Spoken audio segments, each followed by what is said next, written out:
Salutations, ici Billy et bienvenue sur Osmose. Si je vous dis 7ème art, vous allez me répondre non mais tout le monde connaît, c'est le cinéma, facile. Mais si je vous demande quelles sont les autres catégories d'art, vous allez me dire bah les arts classiques genre la peinture, l'architecture. Et vous avez tort. Et c'est donc de ce sujet bien léger dont je vais vous parler, la classification artistique.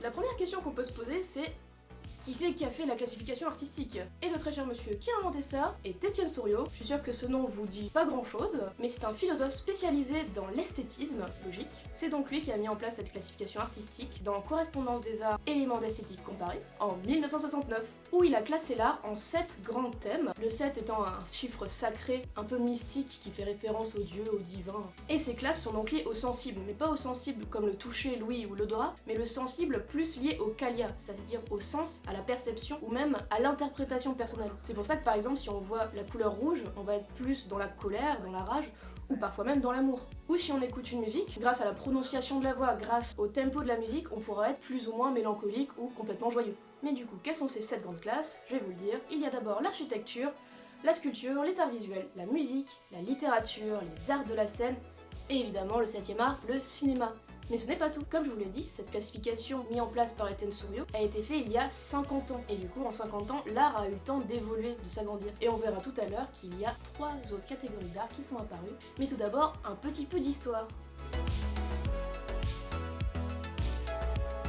Tout d'abord, dans l'Antiquité, et notamment dans la Grèce antique, le mot et même le concept d'art n'existe pas. Tout simplement. Le concept pourrait être plus lié au techné qui est lié aux 9 muses. Ces muses regroupent les différents types de poésie, de musique ou encore de théâtre. Mais regroupent aussi étonnamment l'histoire et même l'astronomie. À cette époque, l'art, du moins la techné, était vraiment lié au dieu. C'est le dieu qui venait donner au créateur la puissance pour créer son œuvre. C'est lui qui allait donner le pouvoir de l'intelligence. Vraiment, le dieu, il choisissait quelqu'un et faisait « Toi, tu seras astronome ». Plus tard au Moyen-Âge, on essaye de séparer ce côté divin et de donner plus d'humanisme à l'art. Le mot art n'existe toujours pas, mais on fait cette fois la différence entre deux grands types, la science et l'artisanat. Du côté de la science, on retrouve la géométrie, l'astronomie, la philosophie et même les langues. Et du côté de l'artisanat, qu'on peut aussi appeler art mécanique aujourd'hui, on retrouve tout ce qui est lié aux beaux-arts, à l'architecture, à la peinture, ce qu'on pourrait appeler les arts classiques. Merci. Plus tard à la Renaissance, le mot art apparaît enfin, l'artiste est enfin reconnu, et c'est à cette période qu'on fait la différence entre art plastique et art graphique. Question qui se pose encore aujourd'hui, est-ce que le graphiste est un artiste? Personnellement, j'ai envie de vous répondre oui, mais le débat est encore ouvert, je vous laisse choisir. Débattez dans les commentaires.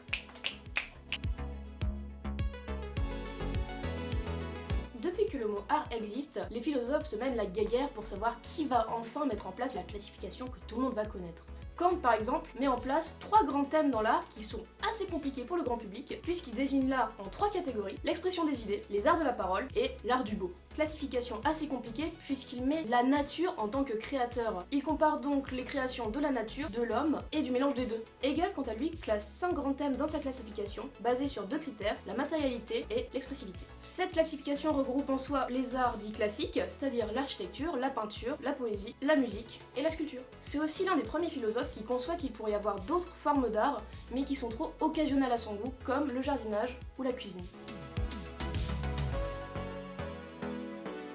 Mais revenons à notre époque qui a maintenant 10 grands thèmes dans l'art, non pas 7. En effet, c'est maintenant la loi qui a fait évoluer cette classification en ajoutant des arts qui n'existaient pas vraiment à l'époque de Souriau, comme les médias. Vous vous rendez compte? Les médias! En effet, les arts médiatiques regroupent la photographie, le journalisme, la radio et évidemment la publicité.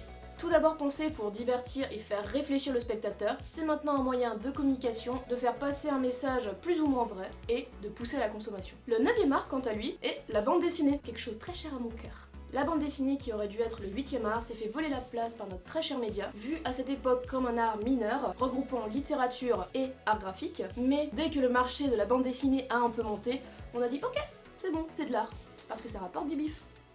C'est une question très intéressante qu'on pourrait se poser. Est-ce que l'art est vraiment lié au sensible, mais plutôt lié à l'argent? Car dès qu'un art se fait assez connaître et rapporte assez d'argent, dès qu'un marché d'un certain art explose, cet art est vraiment plus considéré. La BD en est un très bon exemple. Le 10e art, et je sais que ça va vous faire plaisir, le jeu vidéo et les arts numériques. Le jeu vidéo est enfin pris en considération en France, et ce en 2006 grâce à un texte de loi qui considère enfin le jeu vidéo comme un art et plus comme un amalgame de plusieurs arts. Les États-Unis le font quant à eux en 2011, et en 2012, le MoMA intègre 14 jeux vidéo dans son catalogue. Si le fait que Tetris ou Mario y soient intégrés ne vous choque probablement pas, le fait que les Sims y soient vous surprendra sûrement un peu plus. Pour finir, nous pouvons nous poser la question de qui sera le 11e art. Plusieurs se battent pour ce statut, comme par exemple le jeu de rôle, le modélisme, les arts culinaires, les arts de la table, les arts graphiques, la parfumerie, l'origami, le tatouage ou encore même l'humour. Personnellement, je classerais beaucoup de ces catégories dans d'autres grandes catégories, l'humour dans les arts de la scène, les arts graphiques dans les arts visuels, mais je prendrai en compte deux qui sont vraiment très importants pour moi, la parfumerie et les arts culinaires. Car je ne comprends personnellement pas pourquoi ces arts qui sont directement liés au sens ne sont pas reconnus comme arts en tant que tels. Ils sont là dans notre vie de tous les jours, on les perçoit tout le temps et ne sont pourtant pas reconnus aujourd'hui. Beaucoup de grands chefs étoilés voient même leur travail plus comme une expérience que comme un simple repas. La question du mélange de plusieurs arts, d'intermédiaires peut aussi se poser. Comment classer un art qui regroupe plusieurs arts dans la classification? Et surtout, comment va-t-elle évoluer au fil des années? Qui va être le 11e art? Les arts culinaires, j'espère? Comment va évoluer l'intermédiaire, l'interactivité ou encore l'installation? Toutes ces questions auront une réponse avec le temps, mais on peut toujours en débattre, et j'espère que c'est ce qu'on fera au fil des épisodes. J'espère que cette vidéo vous a plu, je vous dis à très bientôt, des bisous! Les médias, une forme d'art? C'est ce que nous avons découvert avec notre journaliste, Billy. C'est trop bien, Billy. Regardez, j'adore les BD. Vous voyez pas, c'est hors cadre, mais je considère l'art comme un jeu vidéo. Et ça, vous l'aurez pas au montage. Dommage. Action! Yes.